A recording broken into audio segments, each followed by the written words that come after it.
You see, at the end of the war, the international community decided that Iraq had to get rid of its weapons of mass destruction, chemical weapons, biological weapons, nuclear weapons, etc. And they sent in inspection teams to do it. Now, the initial inspection teams were actually populated by real experts, guys that were biologists, chemists, nuclear physicists, rocket scientists doing their job. They all had really thin necks, really thin arms, pale white skin because they've never been outside of a laboratory. And they didn't know how to really talk to people. They'd sort of beep at them. Beep. Beep. And they went into Iraq to do their job. And they're pretty good, except the Iraqis weren't playing the game. You see, beep. The Iraqi goes, that's the sound effect, by the way, of a round being chambered into an AK-47 as the Iraqi guard points it at the inspector and says, "You're not welcome here." Beep. And that's how the inspections went initially. Not very good. So now they have to revamp the inspection process. And I get a phone call and they say, "We want to invite you into this process. We need you to come in and come up with a new approach to weapons inspections." You see, we tried the gentleman way, we tried the expert way, and now they have to rely on what I was really trained at doing. See, I'm not an arms control specialist, really. I'm not a biologist, a chemist, a rocket scientist, a physicist. I'm a spy. I'm trained to acquire information in denied areas. Data that people don't want me to have, I get. And now we have a situation where the Iraqis have decided to hold on to prohibited capability and deny UN weapons inspectors access to this capability. So I was brought in to create the conditions in which we can gain access to this information. And that's what I did. And we did a darn good job of it.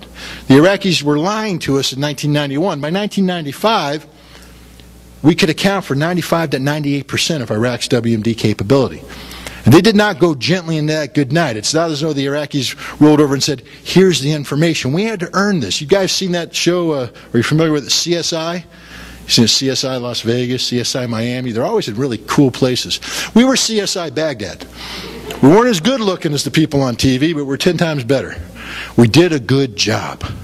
The Iraqis, I liken them to like drug dealers who flush the drugs down the toilet. You know, the cops come in, raid the house, bang, bang, police, we're coming in, flush the drugs. And on the drugs go. And now the cops come in and they say, "Where are the drugs?" And the drug dealers give an honest statement. "There are no drugs in this house."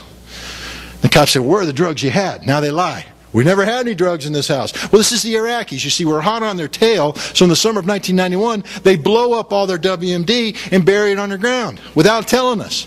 So we say, "Where's your WMD that you're hiding from us?" "There is no WMD in Iraq." An honest statement.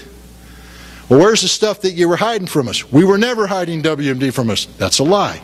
So now we have to forensically reconstruct the Iraqi weapons programs and prove to the Iraqis that in fact they had weapons that they failed to declare. The Iraqis admit that they had lied, but now instead of giving us actual weapons, they have to give us bits and pieces. They tried to hide 98 missiles from us. Instead of giving us 98 missiles, we went to a desert field that had nothing. We had to dig down, become forensic archaeologists, pull the stuff up from the ground, the little bits and pieces of missiles. We had to take the serial numbers off the missiles. We had to go to Russia that produced the missiles, match each serial number with a component, each component to a production log that put it to a missile, and then take it to an invoice that shipped it to Iraq. And after reconstructing that, we could account for 96 of 98 missiles. Pretty good. Pretty good. I went to the CIA and reported that we were closing the books on the Iraqi missiles, that we could account for them all. The director of the CIA went to the Congress of the United States and said, "We think that there's 200 missiles left in Iraq." I went, "Wait a minute, I just told you there's none." He said, "No, there's 200. I said, "Well, how do you know that?" He said, "I can't tell you, it's secret." I said, "Wrong answer, Bubba. That dog don't hunt." I run the intelligence program for the international community. You're saying there's 200 missiles? You're going to have to tell me how you know this. So they gave me the information. Really special. It's buried in the ground. Buried under rivers. Buried in mountains. Under lakes. Buried. But then they made a mistake. They told me exactly where they thought they were buried. So I called their bluff. $12.5 million U.S. taxpayer money later. We had ground penetrating radar built just for us, put on helicopters. We took it to Iraq. We flew it all over Iraq.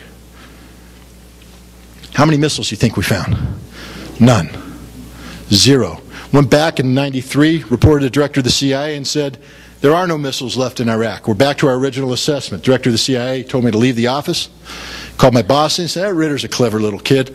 We agree, there's not 200 missiles."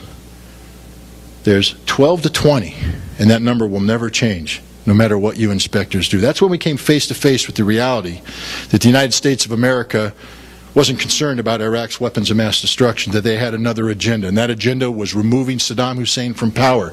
The weapons inspections were only useful insofar as they facilitated regime change, that the whole WMD thing was a fraud, a farce, because we had disarmed Iraq, but the U.S. government would not recognize our work.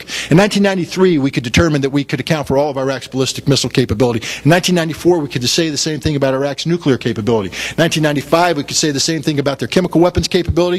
In 1996, we can make the same claim about their biological weapons capability. 95 to 98% of Iraq's known weapons of mass destruction capacity was accounted for. There was some unaccounted for material, not because Iraq was hiding it, because they blew it up in the way they did. We couldn't forensically reconstruct this stuff. But to mitigate against the uncertainties of this unaccounted for material, we put forward that we had in place since 1994 the most technologically advanced, intrusive arms control regime in the history of arms control, blanketing the totality of Iraq's industrial infrastructure. There wasn't a factory in Iraq of any given capability that we weren't monitoring, and I could guarantee you that they neither retained prohibited capability there, nor were they reconstituting prohibited capability. Iraq was fundamentally disarmed, but we weren't allowed to make that conclusion, because the game was not disarmament. The game was regime change. And that's one of the reasons why I resigned in 1998. I was called before the United States Senate.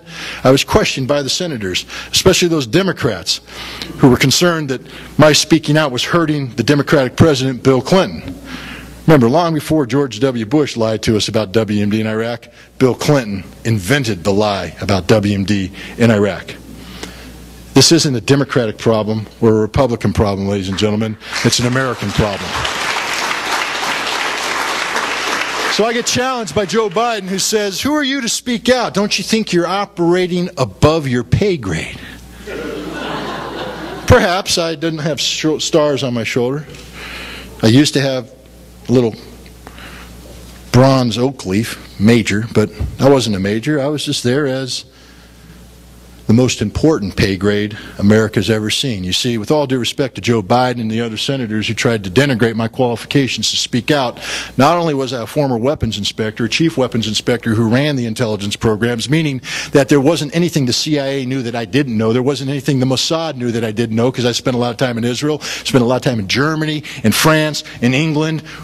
I knew it all. But that's not what gave me the credibility to speak before the Senate. See, Joe Biden and others, you're just senators. I'm an American citizen, and that's the best pay grade anybody can ever give me.